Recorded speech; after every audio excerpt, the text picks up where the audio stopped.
street, every curve. You can block what you heard. That's the cure. Wake the fuck up. Wake the fuck up. Wake the fuck up. Wake the fuck up. Everybody wake the fuck up. From the city to the burbs, every street, every curve. You can block what you heard. That's the cure. Wake the fuck up. Wake the fuck up. Wake the fuck up. Wake the fuck up. Everybody wake the fuck up.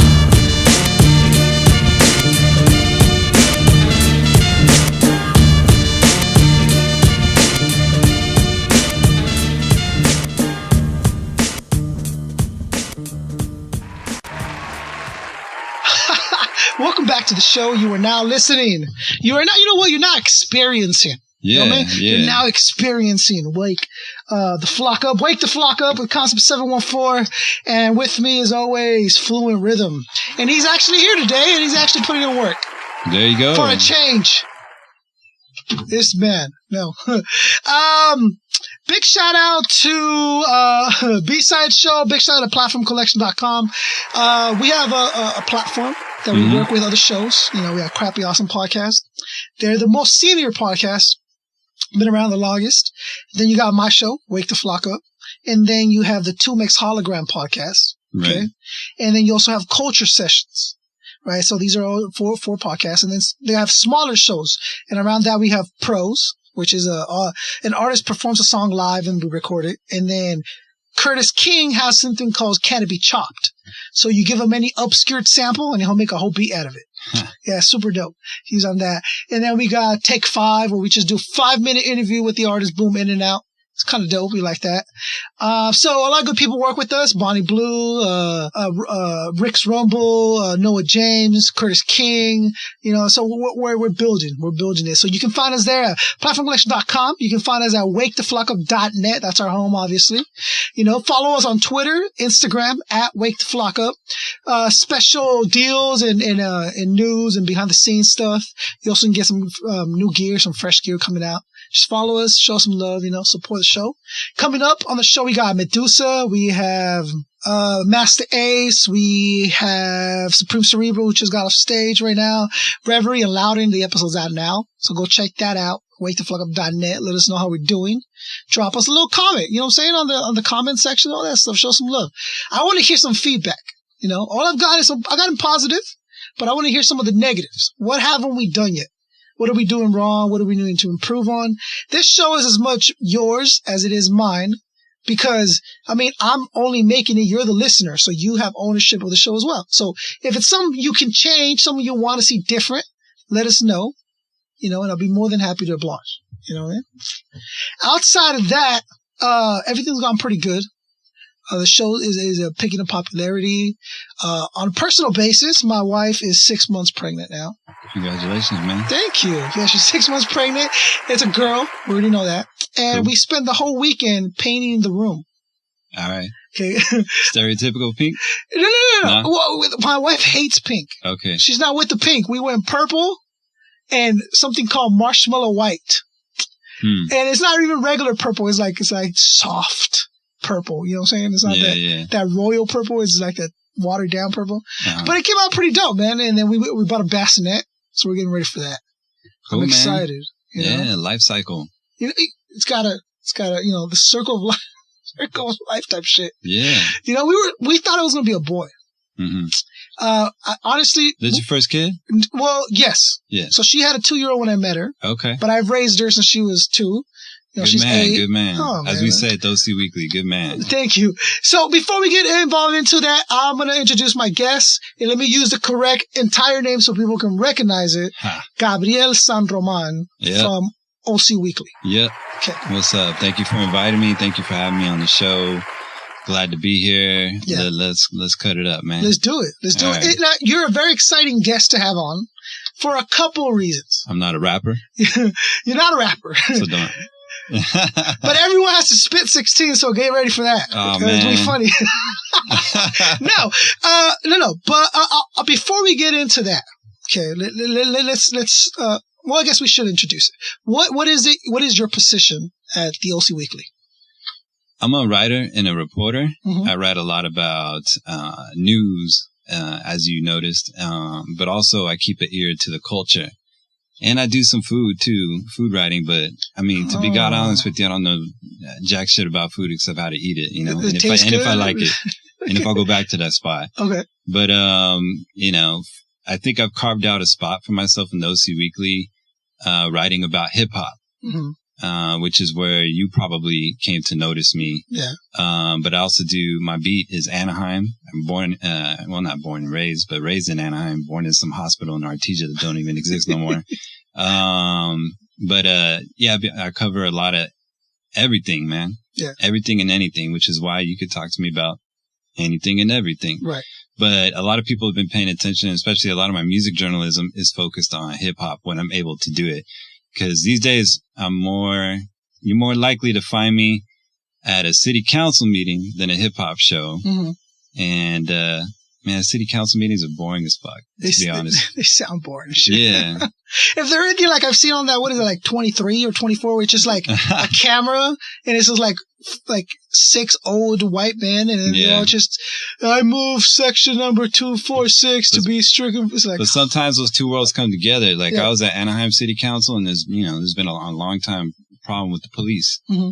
So one dude went up during public comments and he just started, saying, fuck the police, coming straight from the underground. And he's like spitting these bars from Fuck the Police, Ice Cube's verse. Yeah. To like 5 white council members that don't know, that I guarantee you didn't know what the fuck song that was from. Yeah. And inside I was like, just, you know what I'm saying? At least it wasn't like Ice-T's Cop Killer. Yeah. That'd have been fucked up. So, I mean, the whole thing is like, you can't censor me, and that's what that whole song was really about. Cause, the FBI was trying to send letters to police departments across the nation, and what this dude was saying is like, because he had one of his loved ones blasted in Downey. Mm-hmm. He's like just saying, you can't censor me, fuck the police, And so that, I don't know what got me thinking. I'm like, I went back and I looked at the LA Times, like the old articles, and there was an article about NWA playing in 1989, I believe. And I was like, oh shit, he was rhyming those lyrics. And it was almost a day to that 25th anniversary of the concert, which the venue was right by Anaheim City Hall. Mm-hmm. And so I wrote about that. And then somebody had uploaded the entire concert from Anaheim, NWA, up onto YouTube so you could listen to the whole thing. I was like, perfect. And so I did like a 25 years later retrospect. And looking back at NWA, I know they got their movie coming out and everything, but that Anaheim show at the Celebrity Theater, I think it was called at the time. Now, like some church owns it. It's called the Rock Forum or some shit like that. But at the time, it was a wild show, man. And just to hear that youthful energy from NWA, and to know that the Anaheim police and everything were afraid of or the way that it was written up in the LA Times 25 years ago is like, oh, we were afraid of a riot or something happening, or it's actually one of the few shows that they could do. And then 25 years later, Anaheim changed in a place where you didn't have to have a rap group from Compton come in for there to be animosity with the police. And there was a riot, just down the street last summer, 2 summers ago. Mm-hmm. So that's kind of like where I could be at city council and I could still get some hip hop out of it. Right. It's rare. When did how did this start? How did this love for journalism start? Like how young would you say you were when it first popped up? I've always cared about what was going around the world around me. Since I was a teenager, I was asking questions, learning. And for me, that took me to history. And I went to college, and as soon as I got out of college, I went into radio first. Mm-hmm. And I was a morning producer at KPFK Radio 90.7 FM. So, but I always loved writing. So when I had that platform in radio, I wanted to start writing, and I was writing about, just expressing the knowledge that I had about the world. So I started publishing right away at 23. And then I started, at the OC Weekly. I did a freelance piece in December 2006. Mm-hmm. That's a long time ago. But I was just like interviewing the drummer from System of a Down and a documentary film producer because they're Armenian and it's on the Armenian genocide. So I've always as long as I can remember, there's always been that cross section for me between politics and music and my work. So since the beginning. Yeah. I mean, to kind of get a little personal level on it, like when I first started writing, and, to see your shit on the internet is one thing, but then to be able to go to any bookstore back in the day when there was more bookstores or wherever, you pick up OC Weekly and then you see your name in bold type print. Yeah. For a long time, that shit never got old. it never does. Come on, you excited about? Super excited about the article dropping, right? That's what I love about my job, man. Yeah. Well, okay. So people don't know yet. By the time they'll hear this, it had already been dropped. But yeah. So, Wake the Flock Up has a what would you call it? It's a locals only feature. Local only feature in the OC Weekly coming up about the show and where we started and what we're doing and the ruckus that we're causing in the scene. So you said, oh, you know what? They wanted to put it on the site, but we were able to push it to get it on print. Right. So now when I told everyone, hey, yeah, it's going to be on print, like you can go pick it up, everyone was way more excited and delighted at that point because you can put whatever you want on the internet. Sure, anybody could, start a blog and write it up, Anybody can start a website. Everyone offers me to make my website for me. Everybody, like, hey, I'll make your website. It's like, well, everybody can't, But when it was like, hey, no, but we got it on paper. We got it on print. To me, it's way more exciting because now it's physical. Now it's real. Yeah. And it's history now. Because your website, but it'll go into the wherever the atmosphere that websites go to, and it'll never be seen again. The interwebs, man. What do they call it? The ether of it. But on paper, like it has more of a real feel and it feels more of an accomplishment, to be honest with you. Yeah. To me, to be printed about. Yeah. Like that to us was, for me personally, it's probably my greatest achievement so far.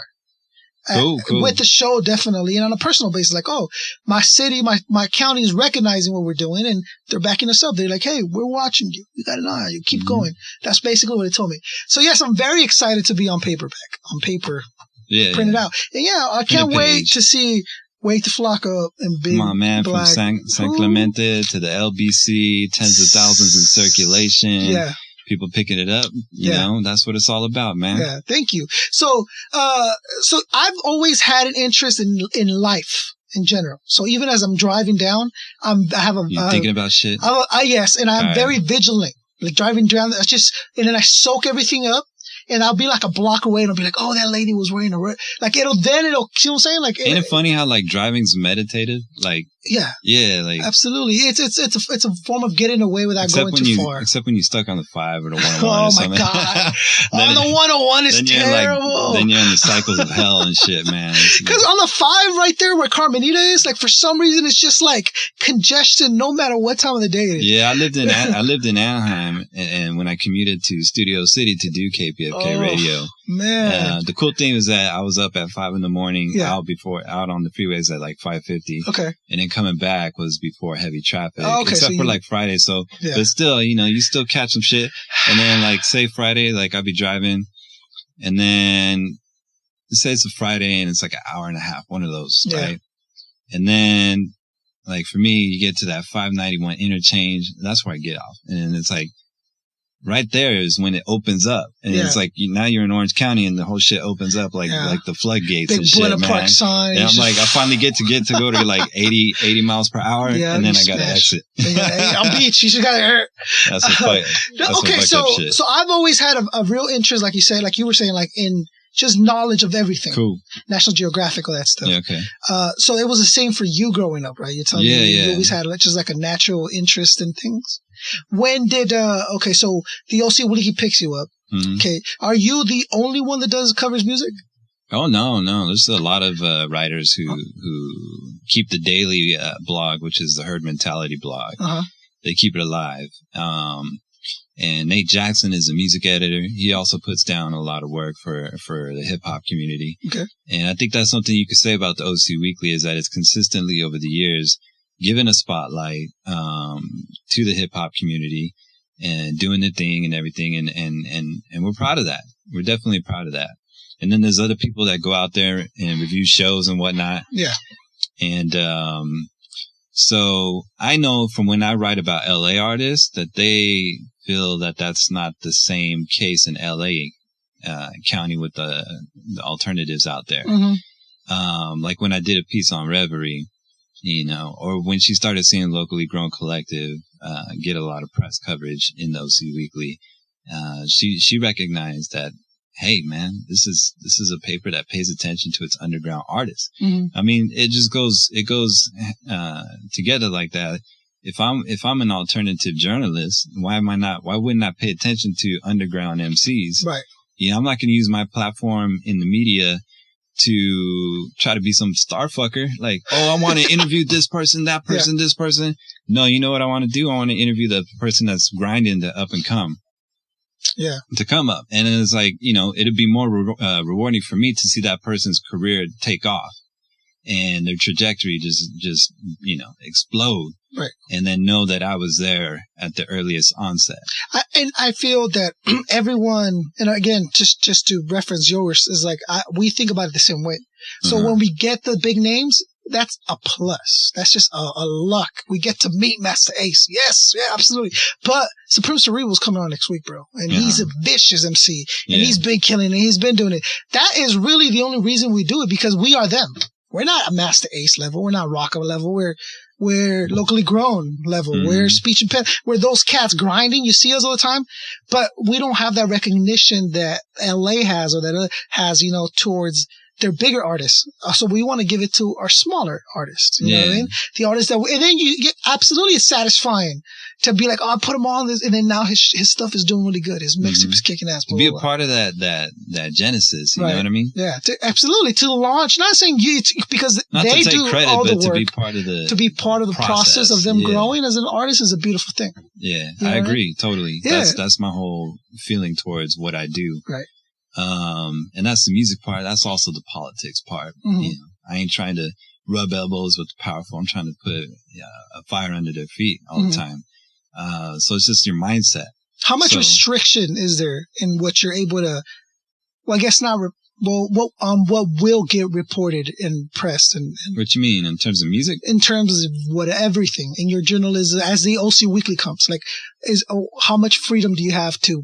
It's probably the freest print media you could ask for. I mean, when you talk about media, anytime you talk about anything in terms of control and restrictions and whatnot, you got to say, well, how did they get the money? Who's funding them? Always ask the question of who's owning when it comes to who's presenting information to you. Okay.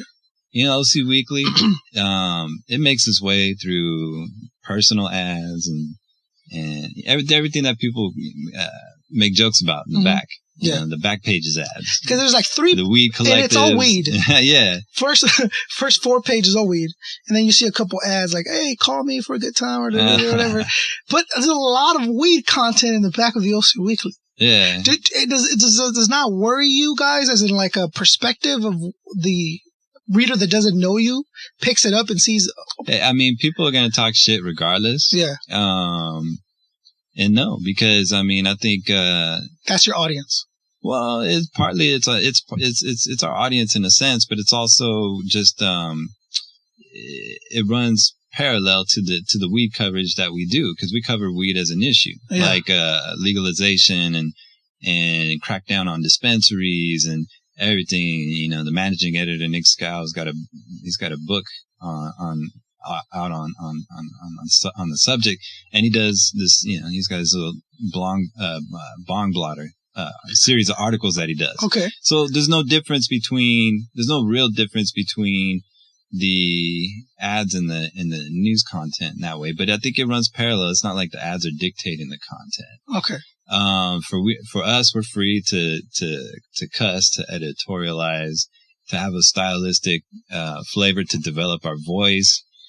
So just think of it in the same way hip hop, like, you know, there's no label head saying you got to, I mean, there is an editorial structure, but it's not that label head corporate. It's more like an indie label than it is Atlantic Records or something like that. Where they're trying to keep an image, so you can't be like this artist. And it's a free paper, so what are we really trying to sell? Which is what we really loved about the OC Weekly. What I really enjoyed was that, again, all this news, because I've read the OC Weekly for many, many years. And I had a job for many years where in the morning I get a cup of coffee pick up the OC Weekly Yeah. and Ask a Mexican or whatever it is. Yeah. I would really read through it. I really enjoy it because it's also written for me. I feel like it's written for your average young adult to kind of get a good idea of what it is they're living. And then when I'm done reading it, I get a sense of pride for being an Orange County native that I think it's important to have, because if I pick up like the New Yorker, which I've read and I read every once in a while,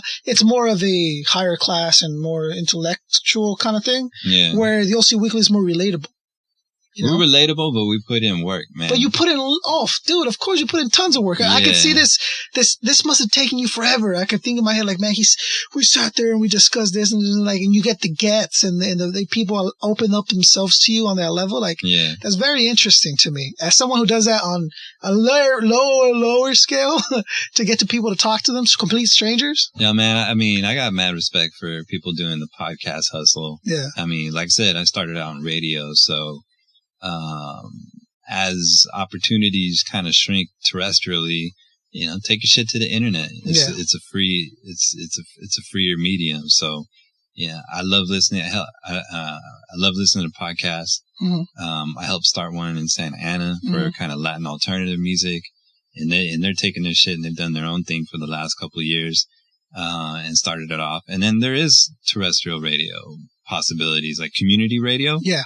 LA's got its community radio station. I put in many years for that. I carried OC on my back every time that I went there. Yeah. But in Santana, they're trying to get what's called a low power FM radio. And a lot of that content, like when it comes to fruition, when they get that signal, a lot of the people that are already creating content like yourself could get in the mix. It would just be a little bit different because like I said, I mean, in terms of radio, because of George Carlin and a routine that went to the Supreme Court, you can't say some certain words. Right. But here you can say whatever the fuck you want. Right. That's why I do it here. Yeah. That's why we do it here. And we talked about that a little bit last time when you interviewed us for the piece. That's a part that I love is a good F word.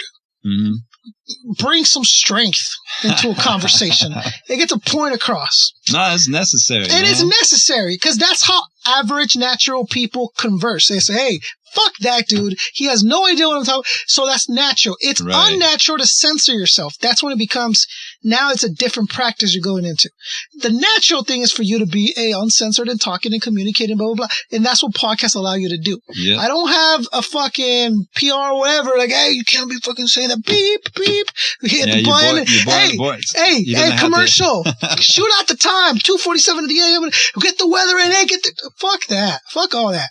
I mean, I've seen it. I mean, if there was a guest and it was live radio and there's this button you had to push that drops the feed and that's everybody goes into panic mode because, oh shit, somebody said a cuss word and did I hear what I thought I heard? Yeah, I heard. And then the engineer's got to hit the, this gray button or red button. It's been a minute, but then that drops the feed for like a couple amount of seconds. So it's a delay. You're always on a delay. All these things just for words, man. For words, and it's the FTC telling you can't. But I understand the principle of it. Like, hey, kids might be listening, it might not be appropriate. People scanning might not. I get it, but that's not what I'm here for. I don't want to worry about that. So, I wanted to also represent where I'm from, right? Where I'm from. That's why we do it out of Orange County. To me, it was super important that the show come out of Orange County because I've had an opportunity to go to Covina, go to San Diego. Like, no. I needed to be here. So we fought through the struggles of losing the studio and fought through the struggles of not knowing where to record next. So get the fucking handheld and let's go to them, like to keep the show momentum going. So it's super because I think Orange County, it doesn't have the representation for my heart of hip hop in the level that it should be. You know what I'm saying? No, that's why I took took attention to wake the flock up is because there's other similar type media in LA for hip hop, but in Orange County it's kind of a new thing. Right. I mean, I was trying to do I read a book on mixtapes and how it could be like effective in the community. I was trying to make mixtapes, but I don't think anybody was really listening to it. That's how the first hip hop podcast began. It was pretty much just a mixtape. Yeah. And the mixtape is important in history of hip hop. Oh, absolutely. I'm all for it. But that's not what I wanted to bring. We're going to do something different, and we're going to catch them off balance, and we're going to ask them personal questions. Cool. And we're going to we're going to wake the flocks up to that hip hop has a lot more to offer than just weed, drunk, artists, DUIs, child supports. I got court tomorrow. They're people. They're young adults with ambitions and hearts and souls. And we're just as strong as any county with it. We just need that light to shine the right way, which is what OC Weekly does for all these artists, including, not only hip hop, but all genres, and not just music related, but everything, like you said, from politics to local events to movies I've seen and reviewed on there and all that stuff. Tell me if you feel me on this point. I think, like as I was talking to you before, if you talk about people that have made it out of Orange County, or if you go to, say, the Slide Bar in Fullerton, you take a look around, you see Social Distortion, you see the Aquabats, the Adolescents, of course, No Doubt. There's a very, in terms of genres and musicians that have broken out of OC while still representing OC still, and then you got more contemporary bands like Young the Giant and whatnot. But I think hip hop is in an evolving stage in Orange County right now.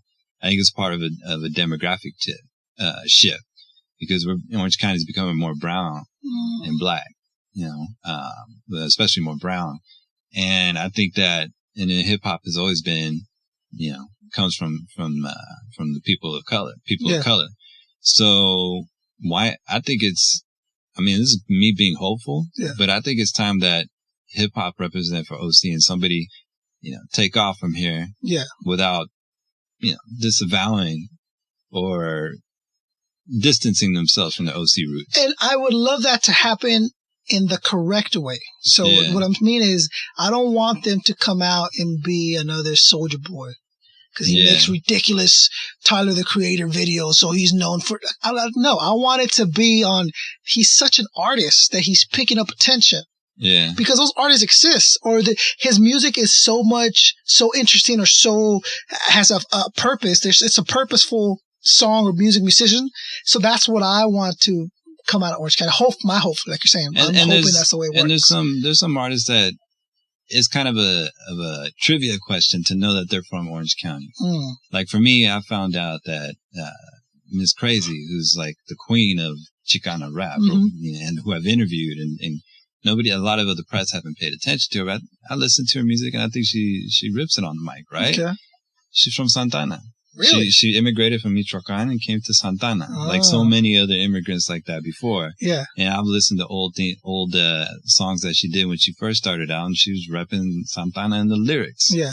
And then again, well, I'm sure we're going to get to this question, but with the list, right? Yeah. I did top 5 MCs in OC or female rappers. Yeah. Somebody came at me on my email and was like, "How could you forget Ceci B?" And I was like, I love learning about people, there's no malintent, you know what I mean? So Ceci B is from San Juan Capistrano, but she's in Miami right now, and she's starting to pick up. She just put out a single on iTunes with Be Real. Okay. And she's all about OC, and there was mad love when I did a piece on it. Well, there's an Orange County in Florida too. You're not going to be confused? No. Okay. I'm just saying, you got to watch that, because I think New York has one too. On Twitter, she's all about Juice County and Juice. Okay, good. So I was like, okay, So one of the reasons that I wanted to have you in here is not only to pick your brain on how the OC workings of the OC Weekly work, but you're also Hispanic. Yeah. Okay. Chicano. Okay. How Hispanic? Where are we from? Tell me. I want to know. Me? Yes, you. My family is from the frontera. This is going to be a little bit different than what people might expect. My dad was born on the other side of the border in Mexico. Okay. In Juarez. But his dad was born in El Paso in 1900. Okay. So we kind of make a mockery of the border because we're fronterizos, you know? So, and then on my mom's side, there's like mad deep roots in El Paso too. Yeah. And, New Mexico, right near El Paso. Yeah. Uh-huh. And so really, you know, real talk, like the only family that I got in Mexico right now is in Chihuahua. Okay. Grandma and grandpa or something like that? It's distant relative. Family. Yeah. But see, the thing about that is that they were born in the United States. They lived in El Paso, and they're like, we're going to move to Mexico. So they flipped it. Okay. And then, so really, you know, I have a great grandmother that was from Zacatecas, and but I don't have like the deep roots in Mexico that exist now, because I have my roots that were here before the U.S. started its bullshit war and took over half the country. Yeah. And, you know, and I have family from like Mesilla, which was still a part of Mexico after the Treaty of Guadalupe Hidalgo. Mm-hmm. But they bought that like as an add-on. Historic. They threw it in. Yeah, a little throw in after the conquest, you know, make a little money. Here's a little bit more land. Sure. So that's how those are my roots. Yeah. So they're really, really dug deep in El Paso. Okay. But what does mom and pop say about you being a full-blown journalist, reporter for the OC Weekly? My mom's loves the OC Weekly. Yeah. She thinks, you know, and I've told this to Scott Moxley and everybody, like, she thinks that it has better writers than the LA Times. Yeah. Because we're allowed to develop our voice. Mm-hmm. And so anytime that I start, digging into some serious shit where people might get like, I don't know, afraid for whatever reason, my folks are just like, especially with like the Anaheim stuff, like, my folks always go to, First Amendment, they can't do shit. First Amendment, freedom of speech, this and that. So, and you just have to tell the truth, and whatever happens to you personally, I mean, whatever happens, man, but you just gotta tell the truth. As dicey as shit gets. I'm a firm believer that, and I say this on my shows, and I say it every single time when I understand that what I'm going to say might cost a little bit of attention, I tell them, you can't take back the words that you never said. Mm-hmm. So I'd rather have said it than regret not saying it in the future for whatever reason, right? Yeah. I live that way. I mean, I'm not an asshole. I don't want to be a dick. If you look bad in a shirt, I'm not going to be like, you look fucking fat in that shirt, dude. You look no, hey, whatever. But if there's like an injustice or something, I feel as a person, as a human being, you need to know. Like, the truth is more important than all of us, right? Yeah. Combined. Mm-hmm. So, some very close to me, theologically speaking, and also to my heart, was the riots in Anaheim. It was tremendous, and I had a sense of pride that the riots went down, because of the reason that they went down, because it was obvious to everyone at some point that the cops are taking way too many liberties. It's way too harsh for our town, our city. Mm-hmm. If we're like East LA, Compton, and okay, you need more force. I understand, but you're fucking in front of city. You know what I'm saying? Like, Anaheim is not that wild west shit. Yes, we have our hoods and we have our stuff, but we're a calm place. We're not drastically too violent, right? So to me, it just seemed that the excessive force was enough. At some point, people got tired of it, and I was really proud of it. I wanted to go down to the riots and just walk them, to be part, to have witnessed it, you know? Yeah. At the time, I couldn't do it. I just got married, and my wife was here, and we were talking some other stuff and looking for like a house and stuff. So I had other issues going on, you know? Mm-hmm. But I did follow them. I took pictures, and I did what I could, and all the links and stuff that I found, I put them on the Facebook, put out tweets like, hey, check this out. You guys need to learn. You go to my Facebook page, you'll see all these pictures of all this stuff going on. Was that something that you were involved in the coverage of that? At that time, yes. But at that time, I had stuff going on too. My father had retired, from his work. He used to work in an oil refinery. Right. And so he took after figuring out retirement for like 4 weeks, he ended up going on a cruise to Alaska, which he always wanted to go to Alaska, right? Yeah. And so he's in the Yukon, like 3 days in with my mom's. They're in a train and he suffers a stroke, like in the worst place you could be at. Yeah. So that happened in July. Yeah. And so I was trying to figure out with my brother and my sister, like figure out who we're going to send up there, how we're going to do this, how to take care of stuff, like how to play cover, because he was stuck up there for a month. So then that wild ass weekend happened. So I was there for everything. Mm-hmm. But in terms of covering what happened in Anaheim, I've been the long distance runner. I'm still, I got something in the works right now that I'm writing. Mm-hmm. So I was there at City Hall. Did we figure out,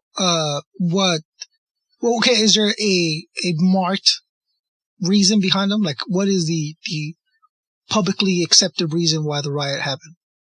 I mean, I think people got bad interpretations of that. Really, I do. Cause I've interviewed people that are politicians, elected officials and everything. And they just seem to think that, if the city council wasn't overcrowded that night, and everybody had a chance, their little 3 minutes at the podium, then that would have been, that would have diffused the anger. Okay. But give me a break. It wasn't about that. Yeah. What it was about was that when there's a crowd of people and it keeps growing and you got that anger, you get a little bit more emboldened. Like if you're getting detained and you're sitting on the curb, like you and 3 of your homeboys with their hands behind your back with the cops, like that's a very isolated incident that you'll have that same feeling of anger. You'll feel all of that resentment, profiling, whatever. Yeah. When you're out in the streets and it's riot cops shooting projectiles and stuff, but you're out there too, and there's 1,000 people with you, it's a whole different ballgame. Mm-hmm. So I don't really think it was about people getting their say at the podium inside. So that was what. So again, because I was out there. Yeah. I didn't want to cover the inside. Right. I didn't want to be inside. Yeah. I took a look around. I was like, nah, I got to be on the outside. This hour, a horrific chain of events has played out in California over the last few days. Several incidents involving police officers taking extreme measures, using violence to try to control nonviolent people. Let's start out with Anaheim, California. Police on Saturday approached several men in an alleyway, and when those men started running, one of them was shot dead by police, though he was unarmed and posing no danger to anyone. Then, as hours passed and neighbors began to protest and demand answers from police responded violently. Once again, take a look.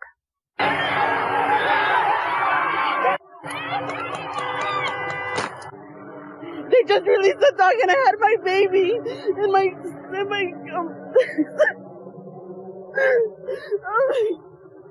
You can see here they were shooting rubber bullets and let go of one of these dogs who ran directly at this man here, as well as that woman who was holding her baby at the time.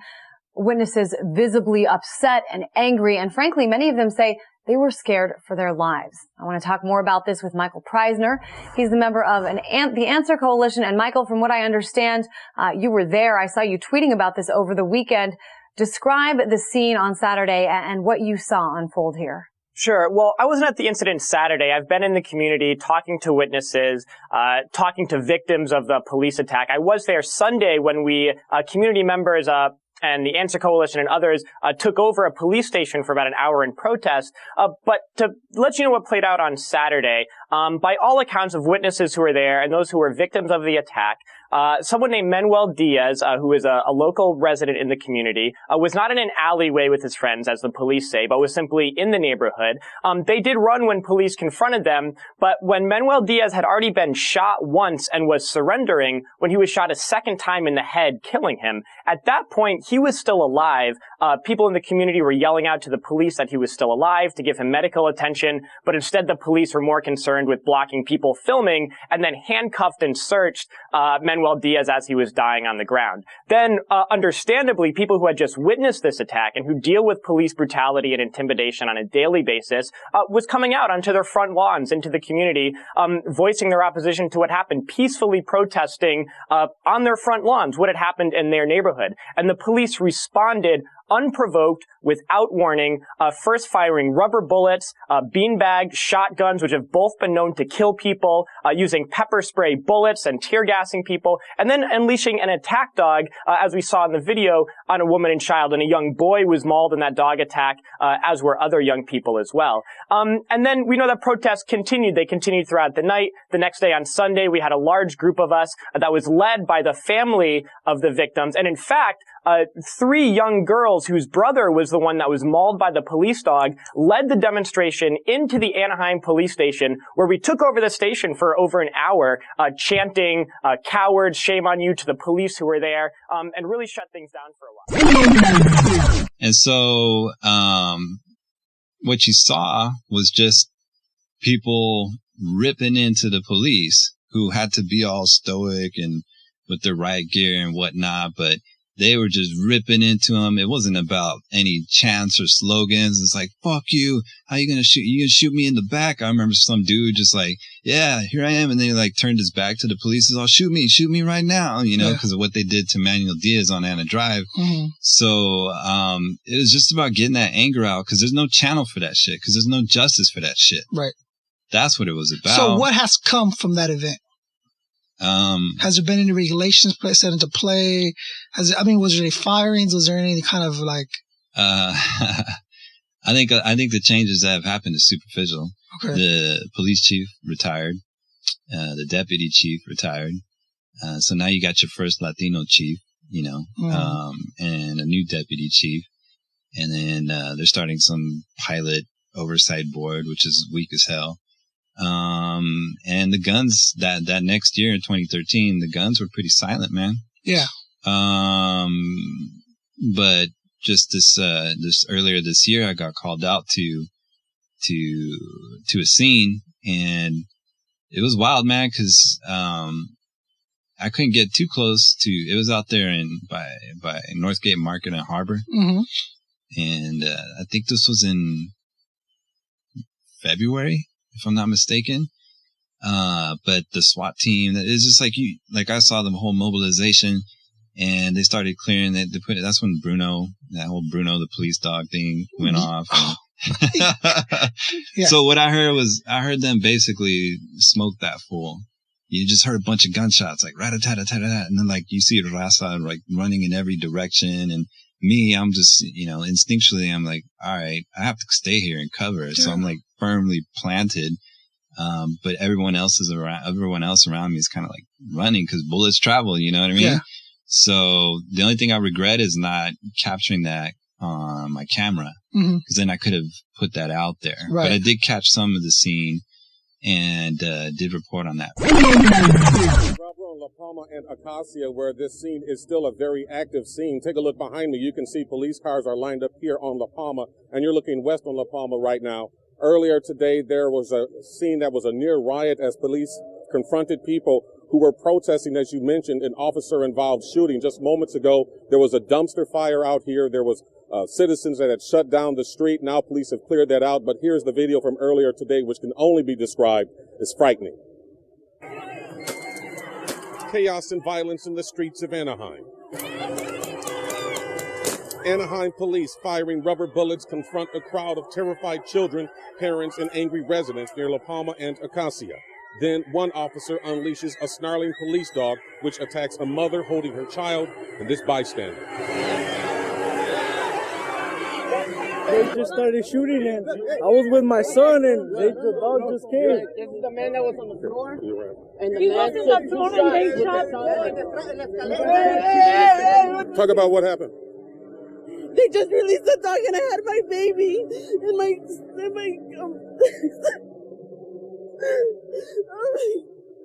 in my stroller, and the dog just scratched me with his teeth and then just grabbed me. It all started around 4 o'clock this afternoon when police shot this man, known in the community as Stomper. Police say he was one of 3 men who took off running when they approached him earlier in the afternoon. What exactly happened during the shooting, we don't know. We're still investigating that.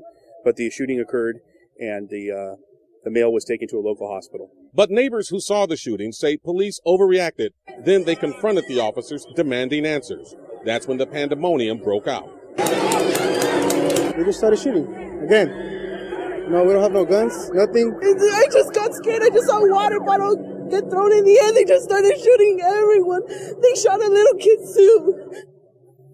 Where some citizens had set up a dumpster fire and even shut down the street. Now, out here, there were dozens of people who had their cell phones, and at least 4 different people told me that police officers offered to buy their video from them without any explanation. Of course, that's all part of this investigation as it continues to develop out here in Anaheim. Once again, Jay Jackson, KCAL 9 News, back to the...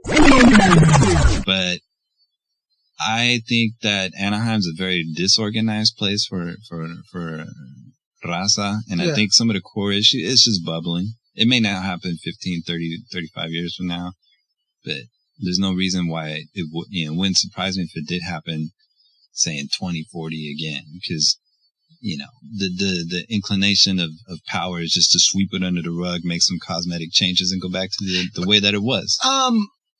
Isn't that the way that the government works, though? Right? Like Absolutely. Like on all levels, right? They don't really change anything. No. Because it's still the same mentality, just new faces on that, for that share that mentality, because otherwise you're not going to get to that point unless you share that mentality. Mm-hmm. Right? So it forced some change. I mean, well, even like you said, the cosmetic change is an important change. That means they at some point at least say, okay, you know what? Yeah, we need to fucking tone it down a little bit. This is getting out of hand. I mean, and what I don't understand is this. Okay, so the cops that serve whatever, and they're the ones that are acting this way and roughing up, they still go home to an average pay of a human. You know what I mean? Like, they don't go home to a mansion. They don't go home to the governor's, house. You go home to a regular hood, dude. Like, these are your people you're mistreating. Like, these are your common 99%. You're a cop. You don't get paid $200,000 a year. Like, you get paid as much as the construction worker does. Like, why are you acting like this? I don't understand. So to me, it seems, okay, well, is there like a intentional, like, hey, fucking go down there and break some skulls? Or, hey, what is their incentive for acting that way? Well, I mean, policing in a society like this, which is run with a capitalist economy, and you can see it. You could take this lesson away from 2 summers ago, because Disneyland, the resort economy, that's the crown jewel of Anaheim, is elite.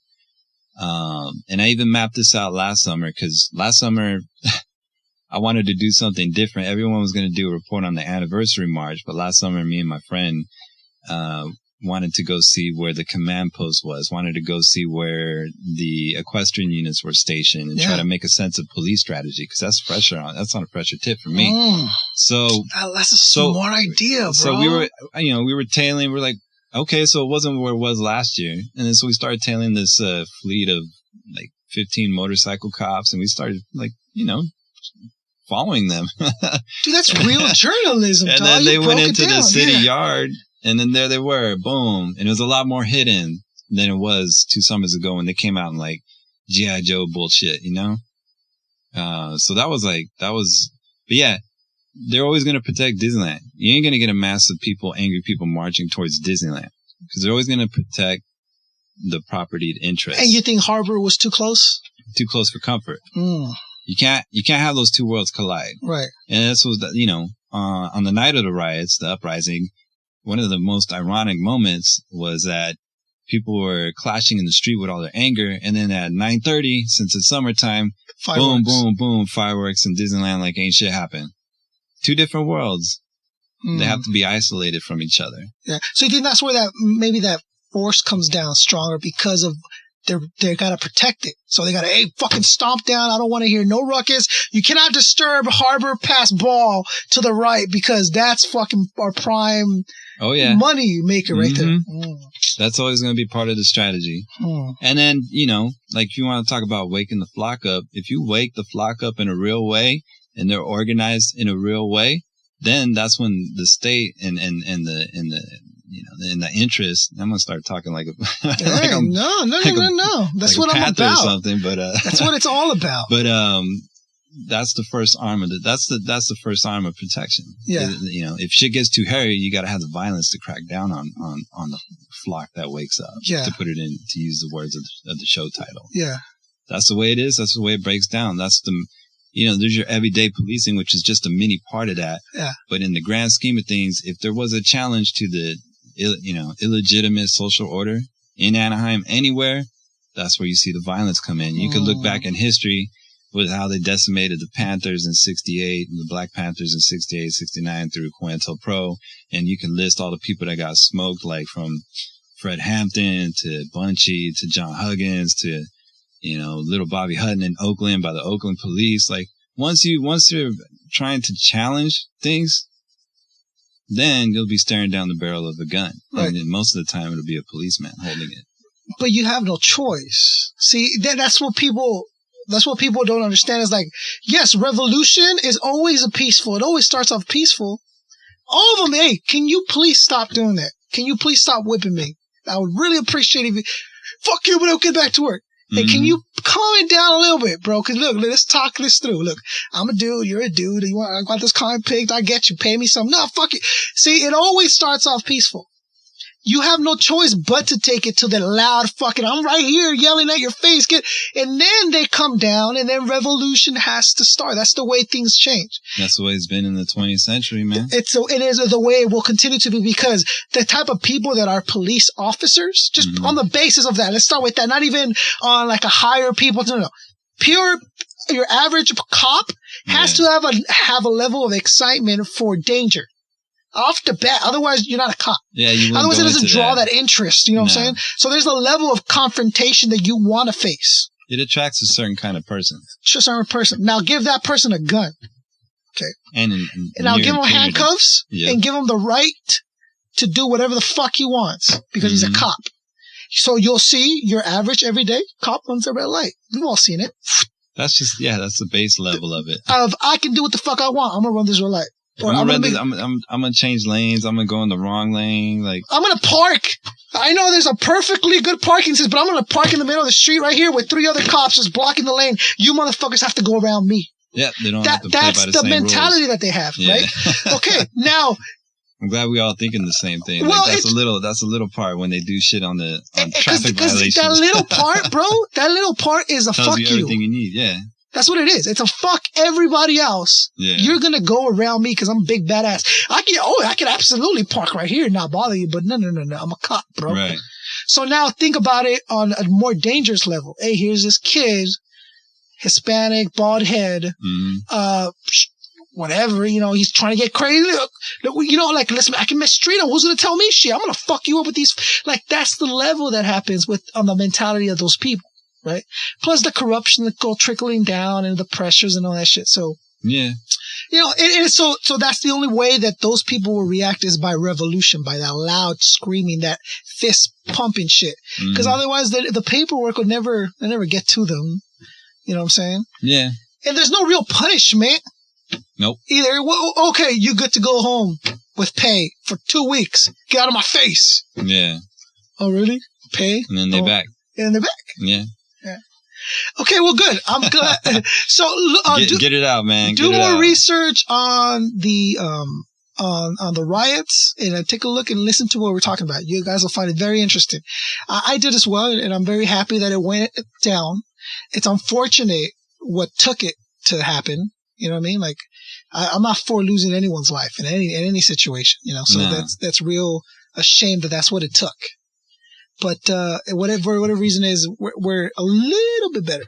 Yeah, I mean, I'll always remember Manuel Diaz's mom just a few weeks after the killing of her son, and she was speaking at an auditorium after the riots, after the uprising.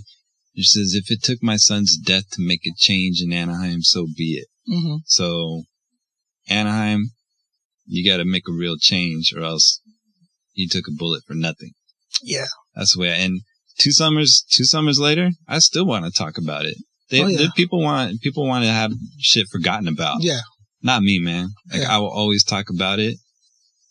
You might see right now I got these tiny books right here, but in the future you might see something a little bit more, a little thicker in page count on Anaheim. Yeah. Something as that I it could should be. speak So on. what am I looking here, Gabriel? I see Venceremos, Victor Jara, and the new Chilean song movement. What am I looking at here? I appreciate the opportunity to talk about it. It's not hip hop or anything, but But, I can relate it to hip hop because I've interviewed a group called out of the East Coast, Rebel Diaz, and they're from Chile. Mm-hmm. And they say, well, folk was hip hop back in the day. And we see what we do. We see what we're doing right now with hip hop is the same thing that these singers that I'm writing about in this booklet, were doing in Chile. And it's actually, talking revolution and everything. These were revolutionary musicians, highly organized. And what they did was they were the voice. In Anaheim, you have the barrios, but over there you have the shanty towns in Chile. And so they rose up in a peaceful manner. They did the electoral route, and they got a socialist president elected in 1970. And so for 3 years, there was that experiment until, like I said, the Flok woke up. Then the military came in and overthrew that government and was a fascist dictatorship for 17 years. Mm-hmm. So this book just talks about that movement in the music with a little bit of backdrop on the history. So it's off PM Press, pmpress.org, which is an Oakland-based radical publishing group. And then I just did my own website, gabrielsanroman.com, where people can find out more about the book and buy it up. Okay, good. Definitely. Where could we, so the website would be where we can get get this on, be able to keep it? Mm-hmm. Like, what about physical copies? Are they just on your personal basis or? There's some spots, that have them. I gotta start pushing it. I got a lot of things going on. Yeah. a lot of side projects, Yeah. So Café Calacas in Santana, off 4th Street has them. I gotta get them in El Centro. I dropped off, books at Libreria Martinez in Santana, just not too far from Café Calacas. And then just been hitting people up and getting them into different bookstores everywhere else. But bookstores are disappearing, man. Just like print pages. There's only one, right? What is it? Barnes and Nobles and fucking Fullerton and shit. So, across the street in the mall. Oh yeah, in Santana too, from the main place. Yeah. But website, ebook, whatever. Why not? I appreciate anything I can get these days. Now look, I feel like I'm being put in a little box here by you. Okay. Break it out. Get outside the box. We are a hip hop friendly podcast. Sure. And yes, hip hop is my main orientation because it's what raised me. It's mine too. It was my dad. It was my parent. Mm-hmm. So yes, we're very hip hop friendly, but I don't want to in any way kind of box us in as a hip hop podcast. And I don't know if my team agrees with me, but for me, my vision for it was like, yes, first we need to gather an audience. So what's the easiest way to do that? Well, artists come with audience with them already. Right. Okay. So interview an artist, talk to an artist, have an artist on the show. Their audience follows. Okay. You can get enough of those. Now their audience becomes our fans. So now whenever I have an OC Weekly Reporter, they'll want to tune into the show regardless because they're a fan of the show now. Yeah. Not just the artist. See what I mean? Mm-hmm. So yes, we are a very hip hop oriented only because that's my personality and that's my surroundings. Yeah. The people I surround myself with, right? So yes, so we're not only do we have many dope MCs, we also have some really dope stuff coming out in the future. My Pastor Brad from my church is going to come down and he'll talk to us, and we're going to ask him all the questions that we've ever wanted to know from a godly man, a studied man of the Texas. Right. What does God say about aliens? What does the Bible say about weed? We want to know what is it really, because people are interested in that kind of stuff, and he might have a direct and more professional.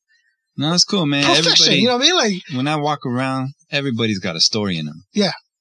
Unfortunately, some people's stories are deemed more worthy than others. Yeah. But everybody's got a story. Everybody's got a story. And if you just open up a mic, you learn so much about the human condition, what people think about, what they've learned from life. And everybody's got a story. Yeah. Just got to pull it out sometimes. And that's the goal. Yeah. That's the goal. But closer to heart, you do the music reviews. Mm-hmm. And you have lists that go out. So now we got to talk about them. We got to talk about them because I want to know what is the process for you creating one of these lists. What lists have you been responsible for? Well, it's an easy way to gain readership. Top 5 this, top 10 that, top 15, right?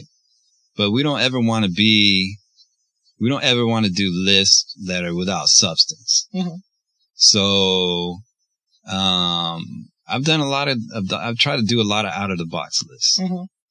And, of course, ones that a lot of people talk about are the hip hop ones. Yeah. Top 5 rappers, top 10. Because everyone wants to see if their artist is on the list. Yeah. Everyone wants to say, I wonder if this person's on. I want to see what he has to say. Yeah. And Makes sense. So those are the ones that people are familiar with. Uh-huh. And I'm doing a piece on hip hop in Santa Ana, where's its place, gentrification, everything like that. And I interviewed the other concept who spells it differently than you. With an S? Yes. Big shout out to Concept. And so, he said, I read your stuff. And then of course what he meant was like, yeah, I read your list, you know?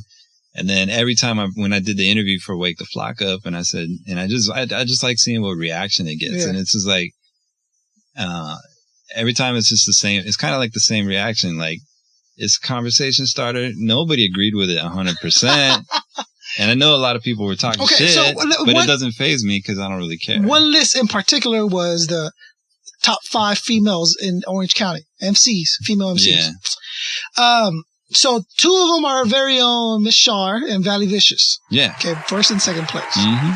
They're both very proud of it. They both wear it with a huge badge of honor. Trust me. Right. And Shar was over the fucking moon. As much excitement as Shar. Where is Shar today, man? She's off doing whatever she does. Right. I don't like to keep her tied down, bro. You know what I'm saying? I let her fly. Creativity. Let her fly, but then, hey, every once in a while, she's different. No, but I'm saying is, for as much excitement as her little hippie face could express, that's how much excitement she had, bro. Like, cause Char's a very toned down person, you know what I'm saying? Like, no. Yeah, bro, yeah. She's like, no way, man. Like, all right. Like, that's Char. So. Yeah, I believe in rewarding humility. Yeah. So. She's very humble. Very humble. If you're humble and you're talented, that means a lot to me. Super talented. I think she is way above her age group when it comes to the maturity and understanding of her music. Yeah. Which I think is lacking in a lot of people. I'm listening to that sound, that Wounded that she has up, that song called Wounded, up on SoundCloud, like almost on the daily. Yeah. I see the progression in her skills. Mm-hmm. And it was unfortunate, for me, like, I don't like ranking. Of course, like, I don't really like that whole thing. Yeah. To be honest with you. Yeah. Cause I just love people doing their shit and I want to draw attention to it. Yeah. But Shar, like, it's like you separate the women MCs from the men MCs and the group MCs and this and that. Like, but for me, the way that Miss Shar is progressing is she deserves a place. And, I have to figure out, okay, she's got to drop her mixtape this summer. Let me see what it sounds like when it's all put together. Mm-hmm. As a critic, I got to do that. But just on a song by song basis and just the cleverness of her lyrics, the delivery, the sophistication in the delivery, she's rising up. And, if you blew apart that whole male, female MC dichotomy, she's someone to watch, period. Like for me, like, I'm very excited every time Shar said, I'm going to drop a track, right? Yeah. And this is what I tell people, everyone. And I don't think I've ever told her, but I'm thinking like, look, she's 20, right? Mm-hmm. I think. 20? I think she's 18 or 20, whatever. She's super young. One of those. She's not 21. I know that much. That's what I'm saying about. Because she can't get into stuff. So. Juice County, man, they're like 22 and under, 23 and under. Oh, it angers me, bro. Trust me. I'm super pissed off. First, I don't like people doing better than me. Off the bat.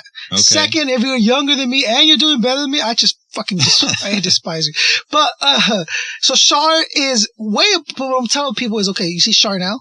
Mm-hmm. Imagine a 26-year-old Shar. Right. Imagine that skill level developed to that point with the maturity of those 26 years of life behind it. Yeah. Wow. It's going to be bananas to see that artistry level. Given that she doesn't fuck it up and get pregnant or whatever it is that she does. Well, hey, I'm just saying. You know what I'm saying? Like, life. Hey, I mean. Life is, dude, how many dope artists that just because of whatever reason they just didn't continue. And it's not even just, female artists. Yeah, I know a female. lot of dope MCs that are dudes that, because of the family life, having to take care of a kid or whatever, and never, it's just slowly fade away. Or they got they're not really as into active. drugs. They got really into drugs and fucked it up. Something, it takes them off the track. Whatever it is. Yeah. And it's like, damn, it's a shame. So I'm just hoping she doesn't do anything dumb, get arrested or whatever, to where it'll ruin that process that she has developing. She's a very noble person, a very noble old soul in her. I can really see it. It's stuck in an 18-year-old girl's body with 18-year-old girl issues that she has to deal with. And to her, it's just like, oh my fucking God, I'm so over this. Like, I can tell she's like over being 18 already. Yeah. She just wants to move on. So with that list, a couple years before, I put out an article that was saying, like, where's the female MCs, where's the FemCs in OC? FemCs, yeah. I couldn't find any. Yeah, very few. And then 2 years later, I've always kept an eye, like, I'm actively looking for things. Yeah. I'm not waiting for things to come to me. Yeah. And so when I was able to put 5 together, I was like, here we go. Now we can start. And it was a new format with the SoundCloud and everything. And it worked. It worked. And, that one wasn't too controversial, Because I think at least having Char be first place I don't see anybody else, first of all. No. The second, her numbers prove it. Her SoundCloud numbers are blowing up. Ridiculous. And her skill level alone is absurd. You just have to listen to it. You just have to exactly be like, okay, well, this is the top one. Like, give them the 5. Okay, well, this one will be first. Yeah, right? and in terms of Valley Vicious, I love her wordplay. Mm-hmm. She's got real good wordplay. A lot of energy, a lot of this. And her voice is distinct. It is very distinct when she talks alone, And the rest are Noelle, Blue Diamond. Yeah.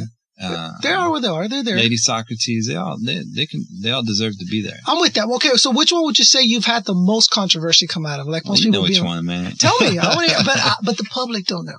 Yeah, they do because they're talking about it. Top 10 rappers in OC. Which a lot of people, because it's come out a couple of times already.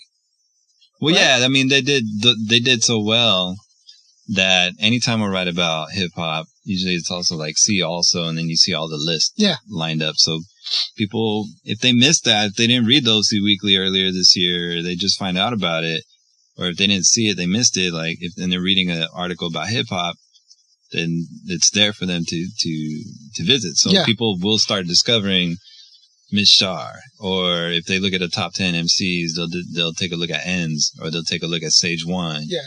Or they'll take a look at MC Classic, or they'll take a look at Hot Boy, or they'll take a look at Aliso Black, or whatever, So for me, it was always my intention. It was too labor intensive to do top 20.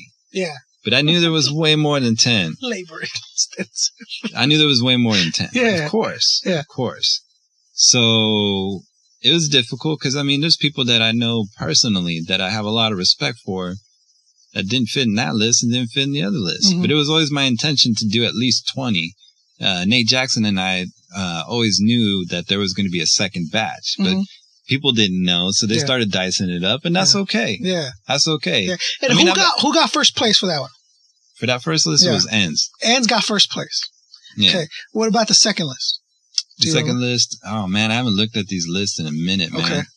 But okay. Do you remember other first ones? Like first? And then we did a group list. Best hip-hop groups. Yeah, the Salvajes was named there. Yeah. And you had a couple other crews, Yeah, and then it was an EP from Rock Bottom. Because they put out a really dope fucking record. Yeah. And San Clemente, a lot of people might sleep on that. Yeah. It's like, South County might write it off for whatever reason. But, live instrumentation, that 90s golden era sound, boom bap. Yeah. And then the depth of their lyrics in terms of spirituality and politics and just real life shit. Yeah. It was a collection of songs that I could easily relate to, and for them to come off and break off Rock Bottom and do something like that, and for it to be that impressive, that duo right out the gate. Yeah. And they've done their stuff with Rock Bottom, so they're not new, right? But they're new-ish, I guess you could kind of say. Like that whole duo was a new thing, and I love Speech Impediments. And I love Locally Grown Collective. I love Immortal Minds out of Santana. I didn't get a chance to put him on the list. I love and I got a mad respect for Sacred Blasphemy because tying that back to Anaheim, those are the only cats that were articulating the shit that was bubbling beneath the surface in Anaheim before anybody was talking about it. That album, what was it called? It was kind of appropriately titled looking back. The Radical Era. That dropped in like June. Yeah. And here I am reviewing the album, again, seeking them out, even though they have been doing shows for a couple of years. But I took the initiative in highlighting the album, and I was like, shit, here is the voice of Anaheim's barrios. And here's all the issues being talked about, from overcrowding and housing, from, being posted up on the block, from police harassment, racial profiling, boom, boom, boom. Like, and to me, that's the thing as a critic, like, to me, Sacred Blasphemy, I'll listen to that on the way home tonight because that's my shit. And I've referred to those lyrics in pieces about housing that I've done in journalism because they're street reporters. Yeah. They're street reporters. Yeah. And they have the authenticity of the lived experience too. So for me, that's personally my favorite hip hop group. But in terms of like the music critic list, they got placed at like 8 or 9 or something. Just to be fair. Yeah, because there's other things you have to take into consideration, like longevity, the breadth of your work. Yeah. How many albums you put out, how many EPs. One group and one person that I'm very proud of, just to know, and very proud of them and of him, is from Speech Impediments, is Druid. Yeah. So the reason that I'm very proud of is because they're doing hip hop their way, and it's a positive light of hip hop. It's a positive way. It's not a negative. Like I'm saying, he's doing it the way that I would hope it would have gotten done, which is by good music, not a gimmick, right? So Druid is doing his thing, and then him getting the key to the city. Because they've been getting a lot of mad love at those music awards. I love how I live in this city, in this county for many, many years. I've rocked many, many shows. I've done many, and I've never gotten an invitation to like the music awards. Yeah. Right? And I'm like, dog, like, well, I don't know what I need to do. Like, I know, I get it. I understand. I'm not the face of YouTube or anything, but I've been around enough fucking shows. What do you think I'd be like, hey, you want an invitation or something, And I tell my friends, it's all politics, bro. Well, I mean, whatever, bro. Like I just want to be invited. It'd be nice. If you want to know about the OC Music Awards, I mean, talk shit on my list all you want. That's why I put it out. I mean, people talk shit about anything that I write. It comes with the territory. Sure. Talk shit on anything that I do or anything that I come at. That's what I want people to do. Okay. And if they like it, cool. If they don't, they don't. But if you look at like the nominees and stuff, and there's some legit groups in there, but there's a lot of people that are deserving in hip hop that don't get nominated for best hip hop. Yeah. And it even angers me sometimes, you know? And there's other groups like in other categories where I wish that there was better representation of the real of people that are really putting in work. No knock on the people that do get nominated. Sure.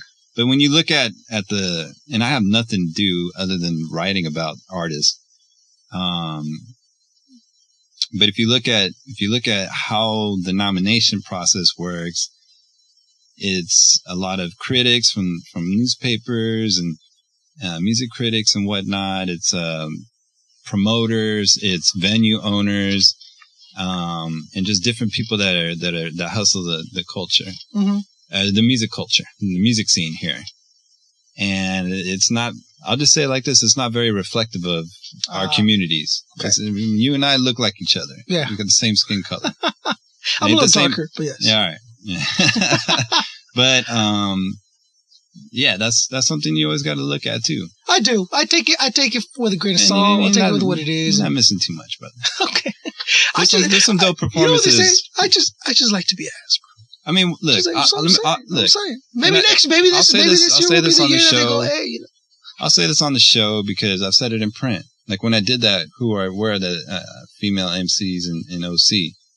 Like the chick that rocks with this group called Flok, which is like electronic with some sort of rhyming over it. Like they won best hip hop one year. Okay. And I'm like, that's not hip hop.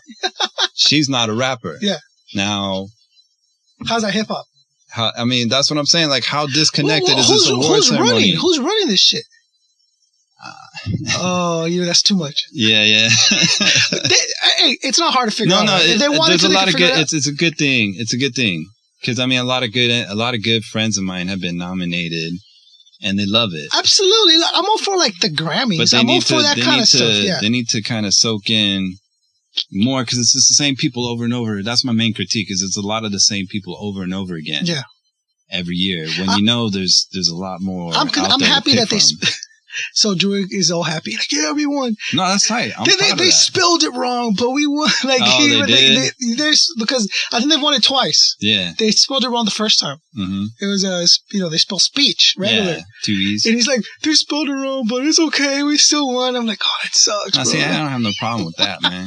That's cool. With that particular nomination, I'm cool with it. Yeah. Okay, good. So I'm glad that you get to sit down with us. Cool. We gotta continue. You gotta come back and kind of update us on what's really happening. All right. We want to play more of a role in the community. So we've reached out to certain of them has reached out to us, which I'm very happy about. Mm-hmm. A couple of little groups and organizations, and we'll be working with them in the future. Cool. Yeah, man, I want to be as involved as possible, especially if we have now that we have the out in the field reporters that are willing to go cover wherever the fuck I go tell them, go cover that council city meeting. That would be amazing. Go and figure out something. Beardo did the Reverie release party and I'm okay. Now I need a hypnosis of the interviews. Dude, it was beautiful. Like I pulled up and the way the sun was shining, I could tell the night was going to be an amazing. Yeah, you get better at media. It's like the more you do it, the better you get at it. There was a good interest in that, so I would definitely want to be able. So keep us in mind in case, we're there. We're here at your disposal. Cool. Let us know.